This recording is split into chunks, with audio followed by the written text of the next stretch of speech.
First 80 ரூபீ இருந்தால் போதும், வீட்டிலேருந்தே சூப்பராக டேஸ்ட்டாக இந்த மாதிரி ஒரு ஸ்வீட் செஞ்சு பாருங்கள். வேறு லெவலில் இருக்கும். வீட்டில் செஞ்சீங்கன்னு சொன்னால் நம்பவே மாட்டாங்க. அது என்ன ஸ்வீட்டுன்னு பார்க்கலாம் வாங்க.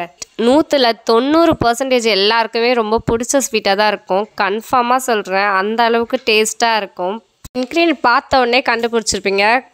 நீங்கள் கண்டுபிடிச்சது கரெக்டு தான், இது பால்கோவா தான். சரி, எப்படி செய்யலான்னு பார்க்கலாம் வாங்க. நான் Aavin full cream milk 1/2 litre packet 2 எடுத்திருக்கேன். உங்களுக்கு எந்த கம்பெனி மில்க் வேணுமோ அதை நீங்கள் எடுத்துக்கோங்க. பட் ஆனால் ஃபுல் க்ரீம் மில்காக இருக்கான்னு மட்டும் பார்த்துக்கோங்க. அதுதான் சூப்பராகவும் இருக்கும். உங்ககிட்ட நான்ஸ்டிக் பேன் இருந்தால் எடுத்துக்கோங்க, அதுதான் அடி பிடிக்காமல் இருக்கும். ஏன்னா பால் வந்து சுண்ட சுண்ட அடி பிடிக்கும். ஸ்டிக் பேன் இல்லைனாலும் பரவாயில்ல, உங்ககிட்ட இருக்கிற அடி கனமான பாத்திரத்தை எடுத்துக்கோங்க. ஆன் பண்ணி மீடியம் ஃப்ளேமில் வச்சுட்டு நம்மக்கிட்ட இருக்க 2 பால் பாக்கெட், அதாவது 1 லிட்டர் பால் பாக்கெட்டை அதில் சேர்த்துக்கோங்க. பால் நல்லா சூடாகட்டும். அதுக்குள்ளே சர்க்கரையும் ஏலக்காவையும் மிக்சியில் போட்டு நல்லா பவுடராக அரைச்சிக்கலாம். ஏன் இப்படி பண்ணுறோன்னா, ஏலக்காய் அவ்வளோ சீக்கிரம் பவுட்ரு ஆகாது. அதனால தான் சர்க்கரையும் ஏலக்காவும் சேர்த்து பவுட்ரு பண்ணும்போது நல்லா ஃபைன் பவுடராக நம்மளுக்கு கிடைக்கும். உங்ககிட்ட ஏலக்காய் பவுட்ரு இருந்தால் இந்த ஸ்டெப்பை நீங்கள் ஸ்கிப் பண்ணிக்கலாம். அரைச்சி வச்சுருக்க இந்த சுகர் பவுடரை ஒரு பவுலில் மாற்றிக்கலாம். பார்த்தீங்கன்னா பால் அடுப்பில் வச்சு 10 மினிட்ஸ் ஆகுது. பால் நல்லா கொதிக்க ஆரம்பிச்சிருச்சு. பால் கொதிக்க ஆரம்பித்த பிறகு கரண்டியை வச்சு நல்லா கிண்டிக்கிட்டே இருங்க, அப்போ தான் அடி பிடிக்காமல் இருக்கும். மேலே இருக்க இடம் சைடில் இருக்க இடம் எடுத்து விட்டுட்டே இருங்க, அப்போ தான் பால்கோவா நல்லா திரியாக டேஸ்டியாக இருக்கும்.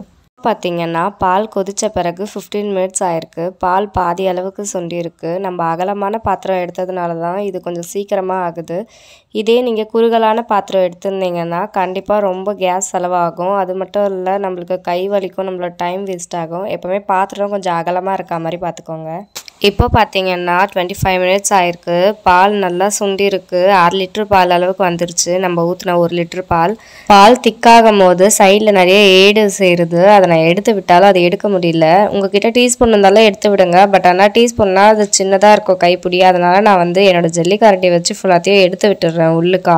இப்போ பார்த்தீங்கன்னா 30 மினிட்ஸ் ஆயிருக்கு. பால் நல்லாவே சுண்டிருக்கு. இப்போ 1 கிளாஸ் அளவு தான் இருக்குது. இன்னும் கொஞ்சம் நேரம் தான், இன்னும் ஒரு 15 மினிட்ஸ் வெயிட் பண்ணால் போதும், நம்மளுக்கு பால்கோவா ரெடி ஆகிடும். இருந்தாலும் நம்ம கை விடாமல் நல்லா கலரிட்டே இருக்கலாம். அந்த ஏடெல்லாம் நல்லா எடுத்து விட்டால் தான் நல்லா திரியாக சூப்பராக இருக்கும்.